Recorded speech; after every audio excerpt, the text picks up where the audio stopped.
నమస్తే welcome to special debate దేశవ్యాప్తంగా చర్చనీయాంశంగా ఉంది చంద్రబాబు కాష్ పిటిషన్కి సంబంధించి సుప్రీంకోర్టు తీర్పుకు సంబంధించినటువంటి అంశం ఏదైతే 17A వర్తిస్తుందా చంద్రబాబు స్కిల్ డెవలప్మెంట్ కేసులో వర్తించదు అనేటటువంటిది తాజాగా సుప్రీంకోర్టులో జస్టిస్ అనిరుద్ధ్ బోస్ జస్టిస్ బేలా త్రివేదికి సంబంధించినటువంటి ద్విసభ్య ధర్మాసనం ఇచ్చినటువంటి తీర్పుకు సంబంధించి మేడం మనతో ఉన్నారు సీనియర్ అడ్వకేట్ హైకోర్టు ఏపీ హైకోర్టుకు సంబంధించి రజనీ గారు మనతో ఉన్నారు మేడం చెప్పండి ప్రస్తుతం ఈరోజు ఏదైతే ఉత్కంఠగా ఉన్నటువంటి కేసు తీర్పు ఏదైతే ఉందో చంద్రబాబు స్కిల్ డెవలప్మెంట్ దానికి సంబంధించి మీరేం చెప్తారు?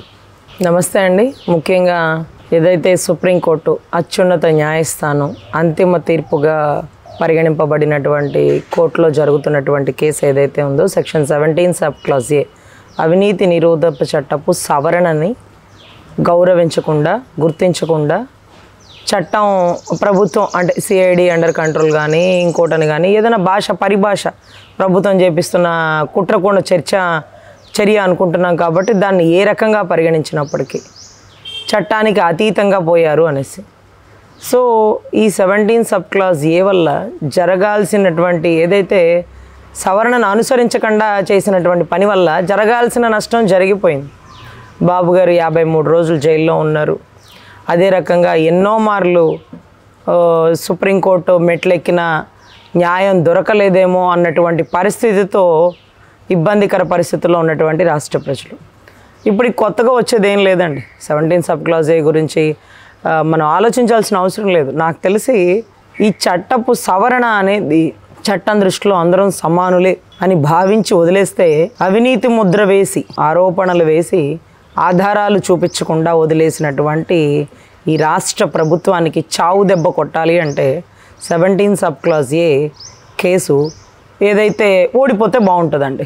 ఎందుకంటే మనం ఎప్పుడైతే కేసు ఓడిపోతామో గెలిచినట్టుగానే ఉంటుంది ప్రభుత్వానికి, కానీ గెలిచినట్టు కాదండి. తాడేపల్లి ప్యాలెస్లో ఏసీలో కూడా చెమట్లు పట్టే పరిస్థితి.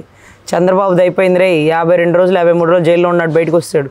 2 నెలల్లో ఎలక్షన్ అయిపోయింది అనుకో, 2-3 నెలల్లో నెక్స్ట్ మనమే.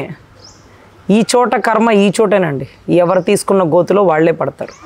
సో ఇసుక ఫ్రీగా ఇవ్వడం వల్లే నష్టం జరిగింది అనుకుంటే నువ్వు నవరత్నాలు ఫ్రీగా ఇస్తున్నావు, నీ పులివెందుల బాబు సొమ్ము ఇస్తున్నావా, నీ అత్తగారు ఇచ్చిన కట్నం ఇస్తున్నావా, ఫ్రీగానేగా.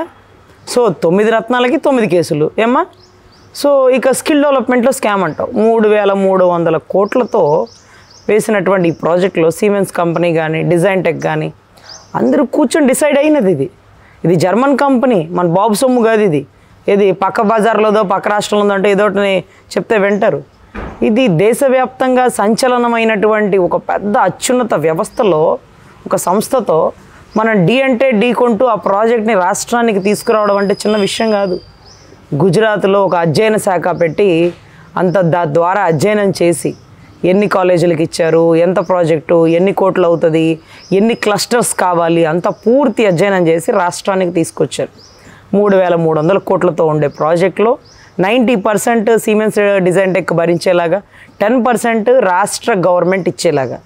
దానికి కూడా ఆ జర్మన్ కంపెనీ ఏమైందంటే 10% మీరు ముందే పెట్టమనింది.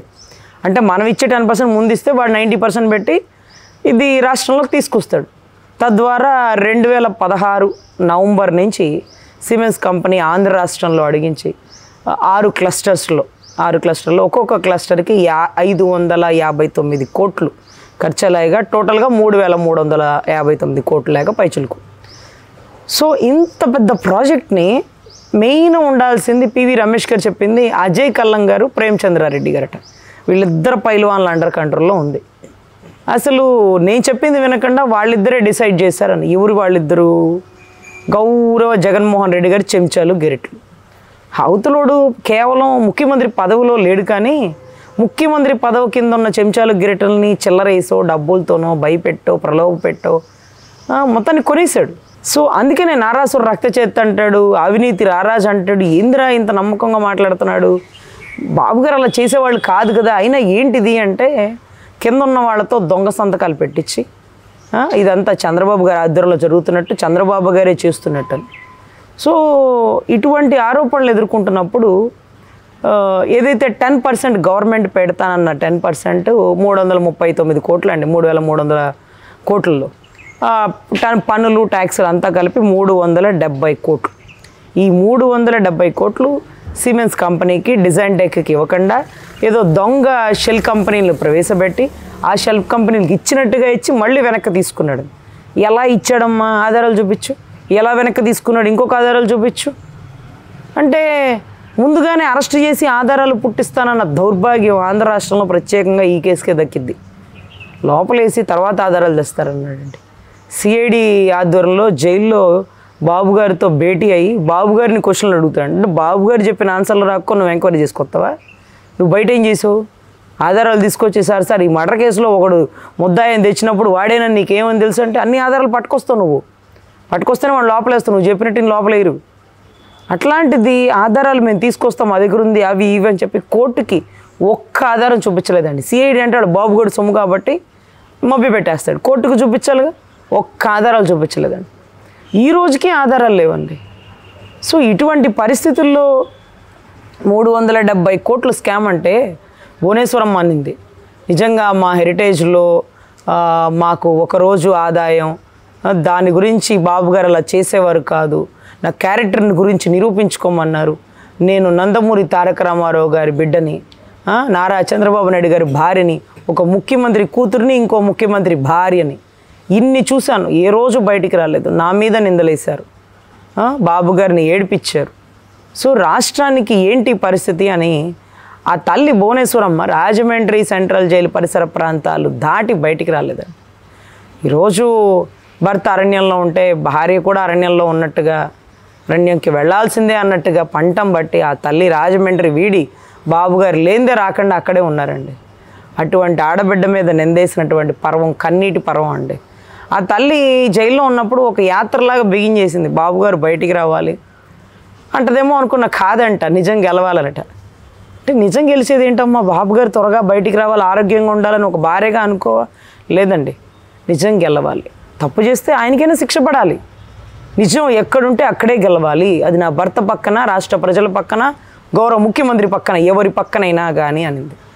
సో నిజం గెలవాలనే కాన్సెప్ట్తో ఆ తల్లి తిరుపతి వెళ్ళి వస్తుండగా రోజా అన్న మాటలు, ఇక జీవితాంతం జైల్లోనే ఉంటాడు చంద్రబాబు అంట.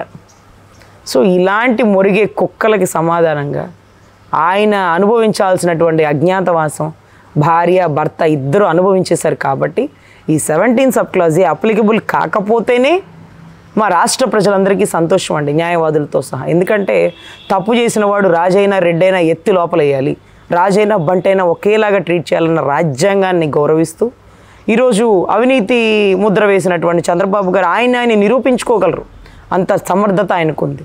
కానీ రేపు మేము వేయబోయే కేసులకి ఈ సెక్షన్ అడ్డం పెట్టుకొని వాడు తప్పించుకుంటాడు చూడండి. ఆ తప్పించుకునే అవకాశం లేకుండా త్రిసభ్య ధర్మాసనానికి వేయడం జరిగింది. సో త్రిసభ్య ధర్మాసనంలో బేలా త్రివేది గారు చెప్పారు, రాజ్యాంగం ప్రకారం చట్టం ప్రకారం అందరూ సమానమే. ప్రధానమంత్రి సైతం కోర్టుకొచ్చి హాజరించారు, ముఖ్యమంత్రి మాత్రం ఎలా తప్పించుకుంటారు? ఆధారాలు నిరూపితం అవ్వాలి, అప్పటి వరకు తగిన శిక్ష పడాలి అన్నారు. అదే కరెక్ట్ సార్. ఈరోజు తప్పుడు ఆరోపణలు చేస్తూ ఆధారాలు తీసుకురాకుండా తప్పుడు కేసులు వేసిన రాష్ట్ర ప్రభుత్వానికి ఆయన నిజాయితీ రాష్ట్ర ప్రజలందరి మధ్యలో నిరూపించుకున్నారు, కోర్టులో కూడా నిరూపించుకుంటారు.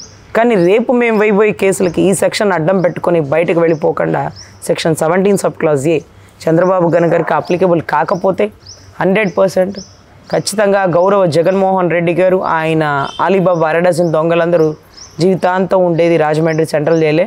బహుశా బులుగులేంది ఆయన లోపలికి రాడు కాబట్టి స్నేహ బ్లాక్ అంతా బులుగేపించుకొని అతి తొందరలో ఆయన అక్కడికి వెళ్ళబోతున్నారు. తీర్పు ఎలా వచ్చినా రాష్ట్ర ప్రజలందరం స్వాగతిస్తున్నాం. జరగాల్సిన నష్టం జరిగిపోయింది, ఏది చూడకూడదు అనుకున్నామో అదే చూస్తాం. ఖచ్చితంగా ఈ తీర్పు ఎలా వచ్చినా స్వాగతిస్తున్నాం. తప్పు చేసిన వాడు ముఖ్యమంత్రి పదవిలో ఉన్నా తప్పించుకోవడానికి వీల్లేదు. ఇన్ని తప్పులకు కారణమై 4 సంవత్సరాల 9 నెలల్లో మేము చెరసాలకు అనుభవించిన మా బాధకి ఖచ్చితంగా గౌరవ జగన్మోహన్ రెడ్డి చెరసాలలో ఉండాల్సినటువంటి బాధ్యత. మేడం, ఇప్పుడు చూసినట్లయితే ఈ కేసుకు సంబంధించి ఇద్దరు న్యాయమూర్తులు ఒకే రకమైనటువంటి తీర్పు ఇస్తే కనుక డెఫినెట్గా చంద్రబాబుకు అది వర్తించదు, అతను నేరస్తుడే అనేటటువంటిది ప్రాథమికంగా తెలిసినట్టు. ఒకరు క్లీన్ చిట్ ఇచ్చినట్టు, మరొకరు మాత్రం కొన్ని అనుమానాలు వ్యక్తం చేసినట్టు ఉంది. దీంట్లో స్పష్టంగా లేనటువంటిది అంటే ఒకరు స్పష్టంగా ఎవరైతే అనిరుద్ధ్ బోస్ ఇచ్చినటువంటి తీర్పులో దీనికి సంబంధించి చంద్రబాబుకు ఏమాత్రం కూడా సంబంధం లేనట్టే, ఎందుకంటే క్వాష్కు ఆయనకు అనుకూలమైనటువంటి తీర్పే ఆయన ఇచ్చినట్టు కాబట్టి కాబట్టి దీంట్లో చంద్రబాబు పైన ఆరోపణలు అవాస్తవం అని చెప్పుకోవచ్చా? సార్, ముఖ్యంగా గతంలో ఇదే యడ్యూరప్ప గారి కేసులో ముకుల్ రోహిత్ గారు వాదించినప్పుడు ఇద్దరు సుప్రీంకోర్టు జడ్జెస్ యాక్సెప్ట్ చేసినారు. కానీ మాకు ఆశ్చర్యం వేస్తుంది, ఇదే కేసులో ఇదే ప్యాటర్న్లో మళ్ళీ గౌరవ జగన్మోహన్ రెడ్డి గారికి లేకపోతే గౌరవ చంద్రబాబు నాయుడు గారి విషయంలో వచ్చినప్పుడు ఏం జరుగుతుంది, ఏం జరగబోతుంది. ఇప్పుడు చంద్రబాబు నాయుడు గారి కేసుకు వచ్చేటప్పటికి ఎక్కడ మళ్ళీ ఈ 2 నెలల్లో ఆయన్ని లోపలేయాలా అన్న తత్వంతో, ఇంకా కూడా ఏదో చేయాలన్న తపంతో ఉన్నటువంటి గౌరవ జగన్మోహన్ రెడ్డి, ఆయన వదిలిన బాణం తిరిగి ఆయనకే తగిలింది షర్మిలమ్మలాగా. ఈరోజు ఏదైతే ద్విసభ్య ధర్మాసనంలో ఆయన అడ్డగించారో, లేకపోతే ఇది కరెక్ట్ కాదన్నారు, ఇద్దరు జడ్జెస్ ఒకే మాట మీదకి రాలేకపోయారు, తద్వారా జరగాల్సిన నష్టం ఏదైనా ఉంటే జరగబోయేది రానున్న అదేంటది గతించిన ప్రభుత్వం అంటే గౌరవ జగన్మోహన్ రెడ్డి గారి ప్రభుత్వానికి జరగబోతుంది. ఈరోజు యడ్యూరప్ప గారి కేసులో ఇద్దరు జడ్జెస్ ఒకటే అన్నారు, నిజమే కదా, ముఖ్యమంత్రిగా ఉన్నాడు, ముఖ్యమంత్రి టైంలో ఉన్నప్పుడు జరిగిన దానికి పాపం అతను ఎలా బాధ్యుడు అవుతాడు, కింద వ్యవస్థను అడగాలి అన్నారు. రాఫెల్ కుంభకోణానికి సంబంధించి కూడా అదే వైఖరి ఇచ్చింది మేడం. సో అదే వైఖరి ఇచ్చింది. మనందరికీ బాగా గుర్తుండిపోయే విషయం ఏంటంటే శ్రీలక్ష్మి గారిని అరెస్ట్ చేసిన పర్వం.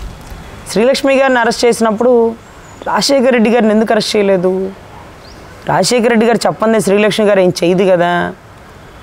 సో ఓబులాపురం మైన్స్లో ఆవిడకేమంత అత్యుత్సాహం, బతికుంటే రాజశేఖర రెడ్డి కూడా అవినీతి రారాజుగా చిత్రీకరించబోయేది. బతికి లేడు కాబట్టి శ్రీలక్ష్మి ఒక్కటే ఇరుక్కుంది. బతికుంటే అవినీతి ముద్ర ఏముందిలేండి. ఈమె లోపలికి వెళ్ళినప్పుడు ఆయన ఏమో బయట ఉంది, పరమానంద శిష్యులు కదే వెంటాడు వెంటగా ఈయన చెప్తేనే ఆవిడ చేసింది పాపం. ఆవిడ పాపం ఐఏఎస్ టాప్ ర్యాంకరు, ఆవిడతో తప్పు చేసించిన ఘనత, తప్పు చేపించిన ఘనత గౌరవ ముఖ్యమంత్రి వారికే దక్కేది. సో పోయినోళ్ళు మంచోళ్ళు, ఉన్నోళ్ళు తీపి గుర్తులు అంటారు చూడండి, ఆ మాదిరిగా పోయాడు కాబట్టి మంచోడు అయ్యాడు. ఉండుంటే ఎత్తి లోపలేసేవాళ్ళు, లేకపోతే ఊరేసుకొని చావాల్సి వచ్చేది. ఎందుకంటే ఇన్ని స్కీములు కొడుకు వెనకాల నడిపిస్తుంది తనేనన్న విషయం తనకే తెలుసు. సో ఖచ్చితంగా రాష్ట్ర ప్రజల మధ్య ఒక చెరగని ముద్ర వేసుకు రాజశేఖర రెడ్డి అన్న పేరు పోయి అవినీతి ముద్రతో కేసు పెండింగ్లో మధ్యలో వెళ్ళిపోయాడు అనే దానికంటే ఇది బెటర్గా ఉంది. సో ఇక్కడ శ్రీలక్ష్మి ఇరుక్కుందంటే శ్రీలక్ష్మి బాస్ ఇరుక్కుని ఉండేవాడు. ఇప్పుడు అజయ్ కల్లం ప్రేమచంద్రారెడ్డి ఏసీలో కూర్చోవడం ఏంటి, ముఖ్యమంత్రి ఏమో జైల్లో ఉండడం ఏంటి ఇది? గతంలో మాకు తెలియదేంటి? సెక్షన్ 409 అప్లికబుల్ అయ్యేది గవర్నమెంట్ ఆఫీసర్ల మీద, వాళ్ళని వదిలేసి గవర్నమెంట్ని లోపలేయడం ఏంటి? ఒక బెస్ట్ ఎగ్జాంపుల్ ఏంటంటే స్కూల్ పరిధిలో సచివాలయం కట్టకూడదంటే వద్దన్నా వెనకుండా కట్టారు పాపం ఐఏఎస్లు. వాళ్ళకేమైనా అత్యుత్సాహం అండి? గవర్నమెంట్ భూములు పిచ్చాపాటిగా బోల్డ్ ఉన్నాయి, ఈ తొక్కలో సచివాలయం బయట కట్టుకోకూడదు, అక్కడెందుకు కట్టారు? లోకల్ ఎమ్మెల్యేలు ప్రెజరు. పాపం ఆ ప్రెజర్ తట్టుకోలేక ఎవడు ఆపుతాడే కట్టించండి అంటే, సార్ వీళ్ళు ఎవరు ఆగిపోయి న్యాయస్థానాలు ఆపుతాయి, చెప్పుకోవచ్చులేండి కట్టండి మరి కట్టించారు. పోనీ వీళ్ళు ఎమ్మెల్యేలు చెప్తే కట్టారు కలెక్టర్లు. మేము ఎమ్మెల్యేలను పిలిచామా కలెక్టర్లను పిలిచామా? కలెక్టర్లేగా మాకేం పని, ఎమ్మెల్యే వాడు ఎవడో చెప్తు నువ్వు చేయదు విడిందే, నువ్వు ఐఏఎస్ అనుకున్నావా? జీ హుజూర్ అని చెప్పడానికి వచ్చావా? అయ్యా ఎస్ అన్నావా? ఐఏఎస్వా నువ్వు అని కోర్టు నిలదీసి కొంతమంది ప్రత్యేకమైన టాప్ మోస్ట్ ఐఏఎస్లకి శిక్షలు వేసింది. పాపం ఈ రోజుకి అనుభవించకుండా తప్పించుకొని తిరుగుతున్నారు. అంటే ఇక్కడ మాకు తెలిసి సెక్షన్ 409 అనేది గవర్నమెంట్ అధికారులు కీలక వ్యవస్థ, చీఫ్ సెక్రటరీ, ప్రిన్సిపల్ సెక్రటరీ వరకు వెళ్ళి ఆగిపోతుంది. డీజీపీ సైతం కోర్టు పోనెక్కిచ్చినటువంటి చరిత్ర చంద్రబాబు గారి విషయంలో హైకోర్టుకి గౌతమ్ షాకు వచ్చి సమాధానం చెప్పాడు. ఎఫ్ఐఆర్ సెక్షన్ ఎంత అండి, చదవండి ఎఫ్ఐఆర్ అని చెప్పి చదివిచ్చారు. ఎవరు చెప్తే చేశారు? డీజీపీ, ముఖ్యమంత్రి చెప్తే. ముఖ్యమంత్రిని తీసుకొచ్చామండి, మాకేం పని సార్, మాకేం పని? డీజీపీని ఎత్తుకొచ్చారు, ప్రిన్సిపల్ సెక్రటరీని, చీఫ్ సెక్రటరీని వచ్చి కోర్టు హాల్లో 2 చేతులు జోడించుకొని ఉంచుంటున్నారు. ముఖ్యమంత్రి చెప్పిన పనులు చేస్తే, ఎమ్మెల్యేలు చెప్పిన పనులు చేస్తే, మినిస్ట్రీ చెప్పిందల్లా ఆడిందల్లా తందనాలు ఆడిస్తే వాళ్ళని ఎత్తుకొస్తాం. కానీ ఇదేంటో చరిత్ర పర్వం, ముఖ్యమంత్రిని తీసుకొచ్చారు. మిగతా ఐఏఎస్లు ఏమో కాలు మీద కాలు వేసుకొని కూర్చున్నారు. అరే ఈ తప్పెవరిది, ఒప్పెవరిది? వీళ్ళందరినీ కూడా లోపలేసి ముఖ్యమంత్రిని కూడా తీసుకొస్తే, సో అందరితో పాటు ఆయన కూడా విచారించాలి, దయచేసి పర్మిషన్ ఇచ్చి కోఆపరేట్ చేయండి బాబు గారు అని అడిగితే తప్పులేదు. సో అంతేగాని వీళ్ళందరూ ఏసీలో కూర్చోవడం ఏంటి, నీకు ప్రభుత్వ సలహాదారులు ఉండడం ఏంటి? చంద్రబాబు గారి ప్రభుత్వం ఉండగా కూడా అంతఃపురంలో ఆ 4 అజయ్ కల్లం ఉండడం ఏంటి? అజయ్ కల్లం నీ మనిషి చంద్రబాబు గారి ఆధ్వర్యంలో కింద పనిచేస్తున్నాడు. నువ్వు చెప్పిన స్క్రిప్ట్ని ఫాలో అవుతున్నాడు, నువ్వేం చెప్తే అది చేస్తున్నాడు. దొంగ సంతకాలే పెట్టించాడా, ఇంకోటే పెట్టించాడా? అరే సిబిఐ వాడు వచ్చి ఇంటికి పిలిచి సంతకాలు పెట్టించుకొని ఎంక్వైరీ చేస్తే సిబిఐ ఎంక్వైరీకి శాంటిటీ లేదన్నాడు. ఏమైనా నిన్నే పిలిచారుగా. నారాసుర రక్త చరిత్ర అని మీ ఓనర్ గారు రాశారు, జగన్మోహన్ రెడ్డి గారు. పాపం సరదాగా నారా చంద్రబాబు నాయుడు గారిను నారా లోకేష్ గారిను పిలిచి విచారణ చేయొచ్చుగా. వాడు ఎవడో చెప్తే మేము చేస్తామా, మేము ఎంక్వైరీ చేసుకుని ఎవడు తప్పు వాడు చేస్తామని చెప్పి సిబిఐ మొహం మీద రాయేసి కొట్టి అర్ధరాత్రి అంతఃపురంలో ఆ నలుగురిలో నువ్వు ఒకడే ఉన్నావని బయటికి చెప్పి మాకు చెప్పింది సిబిఐ. వస్తారు, ఒక్కొక్కడో వస్తాడు. గేట్ కాడ వాచ్మెన్గా కూర్చున్న పిఏ కృష్ణారెడ్డి గవర్నమెంట్ అధికారి. నీకేం న్యాయం కావాలంటే నా ఉద్యోగం నాకు ఇప్పించని అన్నాడే కానీ 20 సంవత్సరాలు ఒక ఓనర్ కింద పనిచేస్తున్నాయి. వాడు చావుకు అర్థం చెప్పండి సార్, పాపం సార్ అన్యాయంగా అంటాడు. సిఐ శంకరయ్య గొడ్డల పోట్లు అన్ని కళ్ళ ముందు చూసి గుండెపోటు అని చెప్తాడు వాడు. వీళ్ళందరూ అధికారులు, ఈ అధికారులందరూ దౌర్భాగ్యులందరూ ఈ ప్రభుత్వం కింద పనిచేస్తున్నాడు. అవినీతిపరుడు రాజ్యం వెళుతుంటే నీతివంతులు జైల్లో ఉంటారు అనేటటువంటి ఒక సిద్ధాంతం ఆంధ్ర రాష్ట్ర ఎలక్షన్స్ టైంలో నిరూపితమైందండి. నిజంగా చంద్రబాబు తప్పే చేస్తే నువ్వు 2019-20 నుంచే వచ్చావు, అప్పుడే అరెస్ట్ చేయొచ్చుగా, ఆ ముద్ర ఏదో వేయచ్చుగా. అంటే ఈలో బెయిల్ మీద బయటకు వచ్చి ఆయన నిజాయితీ నిరూపించేసుకుంటాడని. ఇప్పుడైతే ముద్ర వేసేస్తే జనాలు అందరిలో అవినీతిపరుడు అయిపోయాడా, అమ్మో చంద్రబాబు స్కామ్ చేశాడు అని అనుకుంటారని. పాపం నువ్వు ఒకటి చెప్పి ఒకటే అయింది కదా. నువ్వు ఏదో 4 గంటలు వచ్చే జర్నీ 14 గంటలు వచ్చాడు. అప్పుడు దాకా కార్యకర్త ఒకటే బయటకు వచ్చాడు. ఇప్పుడు కార్యకర్త పెళ్ళాం, కొడుకు, తండ్రి అందరూ బయటకు వస్తున్నారు. రే బాబు గారిని అరెస్ట్ చేస్తారా, ప్రతీకారం తీర్చుకోవాలి కదా. 70 ఏళ్ళ ముసలోడు కూడా బయటకు వచ్చి నేను బూత్కొచ్చి ఓటేస్తాను అంటున్నాడు. నువ్వు ఇంటి తేడా నేను బూత్కొచ్చే ఓటేస్తాను అంటున్నాడు. నువ్వు ఒకటి చేయబోతే 2 అయింది. ఈ చోట కర్మ ఈ చోట నువ్వే అనుభవిస్తావు. 4 సంవత్సరాలు ఈరోజు నువ్వు నిద్రపోయి 4.5 సంవత్సరాలు గడిచాక ఇప్పుడు ఆయన మీద అవినీతి తీసుకొస్తావా? 21లో నమోదైన కేసుకి స్కిల్ డెవలప్మెంట్ మీద 3,84,000 పైచులకు నిరుద్యోగులు ట్రైనింగ్ అయ్యారు. 84,000 పైచులకు ఉద్యోగాలు వచ్చినాయి. దాంట్లో 60,000 పైచులకు చంద్రబాబు గారి ఆధ్వర్యంలో, 20,000 పైచులకు జగన్మోహన్ రెడ్డి గారి ఆధ్వర్యంలో. ఇదంతా ఆన్లైన్లో ధృవీకరించారండి. ఆన్లైన్లో ఒక వెబ్సైట్లో పెట్టి చూస్తే స్కిల్ డెవలప్మెంట్ మీద ఎంతెంతమంది ట్రైనింగ్ అయ్యారు, వాళ్ళ పేర్లు డీటెయిల్స్, ఎవరెవరికి ఉద్యోగం వచ్చిన వాళ్ళ పేర్లు డీటెయిల్స్. ఈరోజు నీ ప్రభుత్వం పడేయడానికి నువ్వు వేసిన కేసు ఉంది చూడు, స్కిల్ డెవలప్మెంట్. వాళ్ళే ఉద్యోగాలు పొంది పక్క రాష్ట్రాల్లో పక్క దేశాల్లో ఉన్నవాళ్ళు మా బాబు గారి మీద ప్రేమ ప్రదర్శించుకునే అవకాశం వచ్చింది, విశ్వాసానికి ప్రతీకగా మేము నిలబడతామంటూ అక్కడి నుంచి ఇక్కడికి వచ్చి ఓట్లు వేస్తారట, గ్రౌండ్ వర్క్ చేస్తారట. నువ్వు వాళ్ళకే అన్యాయం జరిగిందన్నావు. సో పోను ప్రతిదీ ఏది తప్పు ఏది ఒప్పు అని తెలుస్తుందండి. రానున్న కాలంలో రాష్ట్ర ఎలక్షన్స్ కత్తి మీద సాన్లాగా జరిగిస్తారు గౌరవ జగన్మోహన్ రెడ్డి గారు. Thank you madam.